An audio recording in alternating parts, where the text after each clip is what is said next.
Hello welcome to అన్విస్.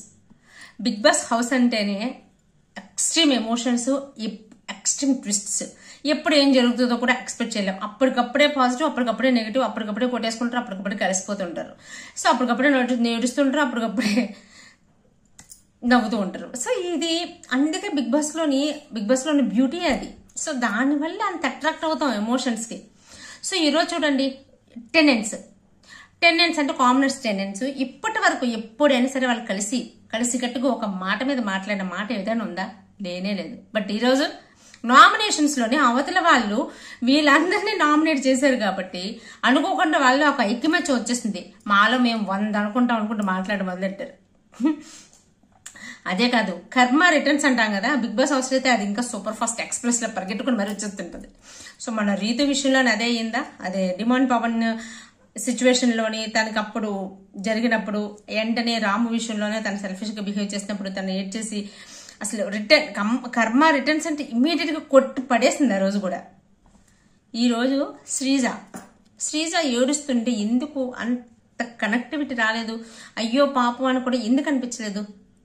ఎందుకంటే తను అంతకుముందు బిహేవ్ చేసిన విధానం, కర్మ రిటర్న్స్ చూడండి, వెంటనే తను సంజన గారితో మాట్లాడే విధానం కానీ, మనీష్తో మాట్లాడే విధానం కానీ, ఎవరితో అయినా, హరీష్ గారితో కానీ ఎవరితో అయినా సరే తను సరిగ్గా మాట్లాడిందా? అవతల వాళ్ళు హట్ అవుతారు, తన మాటకి బాధపడతారు అనేది ఎక్కడ ఎప్పుడు ఏ సమయంతో కూడా ఆలోచించదు. అంటే తను అంటే ప్రదే తన వరకు వస్తే ఏది తెలియదు అంటారు కదా, అలా అయ్యింది ఇప్పుడు శ్రీజ విషయం. సో తనంటే అవతల వాళ్ళు హట్ అవ్వరు, ఏమి ఉండదు, తను ఏదైనా వచ్చి, ఎందుకంటే తను చాలా పర్ఫెక్ట్, తను మాట్లాడే మాటలు ఎక్కడ తప్పు ఉండదు అనే ఫీలింగ్. అంతే తప్ప ఆ మాటలకు అవతల వాళ్ళు బాధపడతారని లిటరల్ గా మనీష్ గారు అయితే ఎంత ఏడుపు ఏడ్చారు, ఎన్ని మాటలంది మనీష్ గారిని అయితే. మూల కూర్చొని ఏడుస్తూ కార్నర్లో కూర్చొని ఆడమే నీ పని ఇంకేముంది అని చెప్పి రకరకాల ఎన్ని మాటలు, సంజన గారిని ఎన్ని మాటలు. సో ఇవి అవన్నీ కూడా గర్భ రిటర్న్స్ లాగా, నువ్వు చేసిన తప్పు, నీతో మాట్లాడడానికి ఇష్టపడట్లేదు ఎవరు, సో నువ్వు అన్నిట్లో దూరిపోతావు అని చెప్తుంటే ఈ రోజు తట్టుకోలేక ఏడ్చింది. ఆ కనెక్టివిటీ ఎందుకు రాలేదంటే దీనివల్లే. సో ఇది కర్మ చూసారా ఎంత ఫాస్ట్గా పరిగెట్టుకు వచ్చేసిందో.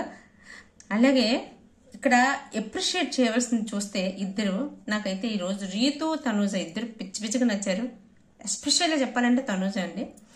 నామినేషన్స్కి ముందే రీతు దగ్గరికి వెళ్ళి తను చెప్తుంది, ఎందుకు నువ్వు ఇలా చేస్తున్నావు, ఫేవరిజం పర్సన్స్ అది ఇది అని చెప్పేసి, నీకు ఎన్ని కమిట్మెంట్స్ ఉన్నాయి, మీ అన్నయ్య మీ అమ్మగారు ఇవన్నీ ఉన్నాయి, అన్నీ వదిలేసి ఏంటి ఇది పట్టుకుని ఏలాడుతున్నావు, అయిపోయింది ఏదో అయిపోయింది, బాగా ఆడు అని చెప్పి తనని మోటివేట్ చేసిన విధానం టూ గుడ్ అంటే టూ గుడ్.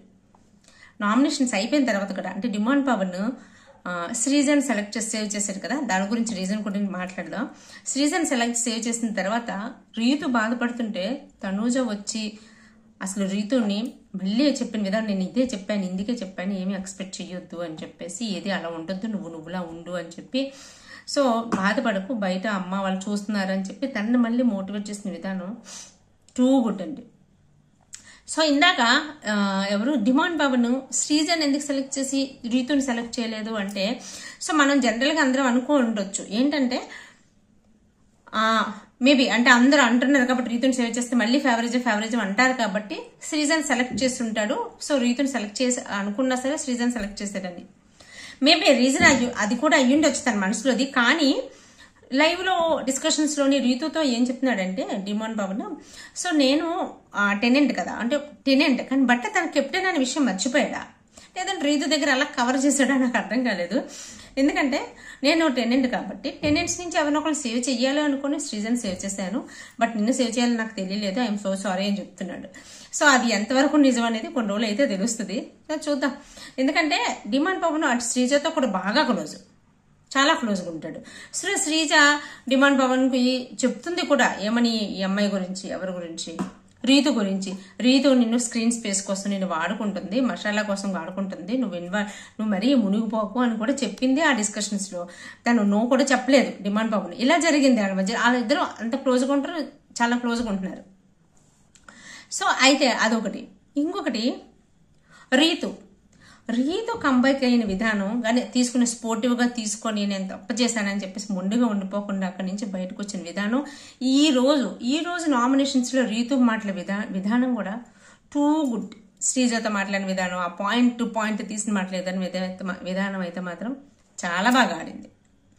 సో ఓవరాల్గా చూడండి, అదే నిన్నటి వరకు రీతుని చూస్తే చిరాకు వచ్చింది, రీతుని చూస్తే కోపం ఒళ్ళు మండిపోయింది. ఈ రోజు రీతు మాట్లాడుతుంటే భలే మాట్లాడుతుంది, అంత స్పోర్టివ్గా తీసుకుంది అనిపిస్తుంది. సో అది ఇంకా నామినేషన్స్ ఎవరెవరు నామినేట్ అయ్యారో మనందరికీ తెలిసిందే. అయితే ఇక్కడ హైలైట్ పాయింట్స్ మాట్లాడుకోవాలనుకుంటే ఇంకా హరీష్ గారు అండి. హరీష్ గారు అతను ఏం మాట్లాడినా కరెక్టే అనుకుంటే ఇంకేం చెప్తాం. ఆయన మాట్లాడుకుంటూ ఉంటేనే ప్రశాంతంగా ఉంటుందేమో, లేదంటే ఏదొక్క డైలాగ్ వేస్తున్నారు దొరికిపోతున్నారు. ఈరోజు అదేంటి లత్తుకోరు అన్నమాట, అది ఏంటది అనేసి అందులో ఏమీ లేదంటారు.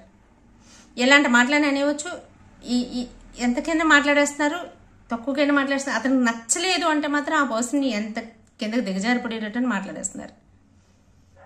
సో ఇది హరీష్ గారిది. అయితే ఇంకో వింత జరిగింది బిగ్ బాస్లో, ఎప్పుడూ మాట్లాడలేని ఫ్లోరా గారు స్టాండ్ తీసుకొని ప్రియాతో మాట్లాడారు చూడండి. అబ్బా ఈవిడ కూడా మాట్లాడగలదు, ఈవిడ కూడా సెల్ఫ్ డిఫెన్స్ చేసుకోగలదు, ఈవిడ కూడా ఈమె గురించి ఈవిడ చెప్పుకోగలదు అనిపించింది నిజంగా.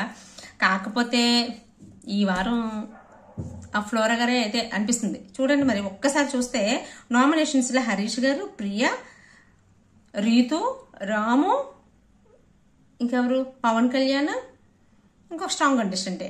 సో వీళ్ళు 6 ఉన్నారు. పవన్ కళ్యాణ్, హరీష్, ఒక్క నిమిషం, పవన్ కళ్యాణ్, హరీష్, రీతు, ఇటువైపు నుంచి ప్రియా, ఇటువైపు నుంచి రీతు, రాము, ఫ్లోరా శని. సో వీళ్ళు 6లోని కంటెస్టెంట్స్ వరుసగా చూసుకుంటే ఎంతో ఎక్స్ట్రీమ్ పెర్ఫార్మెన్స్ చేస్తేనే తప్ప ఫ్లోరా గారు ఈ వారం అయితే గండం గట్టెక్కడం అయితే కష్టమే. సో ఇప్పుడు 2 వీక్స్ తప్పించుకున్నారు, వచ్చేసారు. కానీ ఇక్కడైతే మాత్రం కష్టమే. ఎందుకంటే ఇక్కడ ఇంకా పోయేది ఎవరు, రాము, ప్రియా, ఫ్లోరా మధ్యలో జరిగినా సరే రాము రాత్రికి ఓట్లు పడితే ప్రియా అప్పుడప్పుడే బయటకు వెళ్ళదు. సో ఖచ్చితంగా అయితే ఫ్లోరాకి టాటా బాయ్ బాయ్ చెప్పేసే అవకాశాలు ఎక్కువగా ఉన్నాయి. బట్ ఎంతోలాగా సుమన్ సెట్ లాగా ఏదో 0 లెవెల్లో ఉన్నారు కాబట్టి ఆ మాత్రం పెర్ఫామ్ చేసి తను ప్రూవ్ చేసుకుని తను మంచి పాజిటివ్ వైబ్స్ వస్తే చూడాలి తప్ప లేకపోతే లేదు. ఇంకొకటి అండి, ఒక మాట చెప్పాలని చెప్తున్నాను. సో మిస్ అవ్వకండి, నేను ఒక 1 అవర్ బ్యాకే హాట్స్టార్లోని అన్సీన్ కట్ అని వేశాడు. నిజంగా ఎంత కామెడీ అంటే వీళ్ళు ఇప్పుడున్న ఓనర్స్ అసలు ఈ ఎవరు తనూజ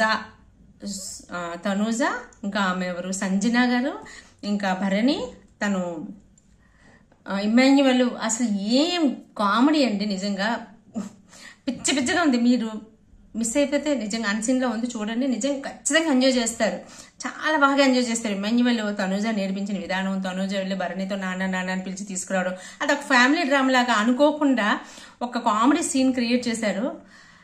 చాలా బాగుంది, మీరైతే ఖచ్చితంగా ఎంజాయ్ చేస్తారు, చూడండి వెళ్ళి. నేను ఇక్కడ అదే చెప్తాను, ఇక్కడ కామనర్సా ఎవరు సెలబ్రిటీసా అని పక్కన పెట్టేస్తే అక్కడ ఉన్న కామనర్స్ అంటే ఇప్పుడు ప్రజెంట్ ఉన్న టెనెంట్స్, ఇప్పుడు ప్రజెంట్ ఉన్న ఓనర్స్ని చూస్తే ఒకసారి అబ్జర్వ్ చేయండి. ఆ టెనెంట్స్ ఓనర్స్ కింద ఉన్నప్పుడైనా ఇప్పుడు టెనెంట్స్ కింద ఉన్నప్పుడైనా సరే ఒక కామెడీగా మాట్లాడుకోగానే సరదాగా మాట్లాడుకుని చాలా చాలా చాలా తక్కువ. ఎప్పుడు అవతల పర్సన్ గురించి వాళ్ళది వీళ్ళది అని మాట్లాడుకోవడమే తప్ప ఇంకేం ఉండదు. అందుకని వాళ్ళ డిస్కషన్స్లో కూడా అంత ఇంట్రెస్ట్ రాదు. ఎప్పుడు 24 అవర్స్ గేమ్ మోడ్లోనే ఉంటారు. ఇక్కడ ఈ సెలబ్రిటీస్లోని మనకి కనెక్షన్ రావడానికైనా వీళ్ళు కొంచెం అట్రాక్టివ్గా కనపడడానికైనా ఇదే రీజన్. కామెడీ చేసుకుంటున్నారు, వాళ్ళు అప్పటికప్పుడే సరదాగా మాట్లాడుకుంటున్నారు. గేమ్ అనేసరికి సీరియస్ అవుతున్నారు, మొహమాట పడట్లేదు, ఒకరినొకరు నామినేట్ చేసుకోవడానికి, పాయింట్ తప్పుడు ఎంచడానికి మొహమాట పడట్లేదు. మళ్ళీ సిచ్యువేషన్ అయిపోయిన తర్వాత ఒకరినొకరు ఓదార్చుకోవడం. సో ఈ క్లారిటీతో వెళ్తున్నారు చూడండి. దానివల్ల సెలబ్రిటీస్కి చాలా పాజిటివ్ వైబ్స్ ఉన్నాయి. సో ఇది ఓవరాల్గా నాకు అనిపించింది. సో మీకేమనిపించింది కామెంట్ చేసి చెప్పండి. మర్చిపోకండి, అన్సీన్లో అయితే మాత్రం నిజంగా మీకైతే ఖచ్చితంగా నచ్చుతుంది. చూసిన తర్వాత చెప్పండి నచ్చిందో లేదో. ఈ వీడియో అంతా చూసిన తర్వాత వీడియో మీకు నచ్చితే లైక్ చేసి షేర్ చేయండి. ఎపిసోడ్ అంతా చూసిన తర్వాత మీకేమనిపించింది, ఈ వారం ఎవరు ఎలిమినేట్ అవుతారు అనుకుంటున్నారు కామెంట్ చేసి చెప్పండి. Take care, bye bye.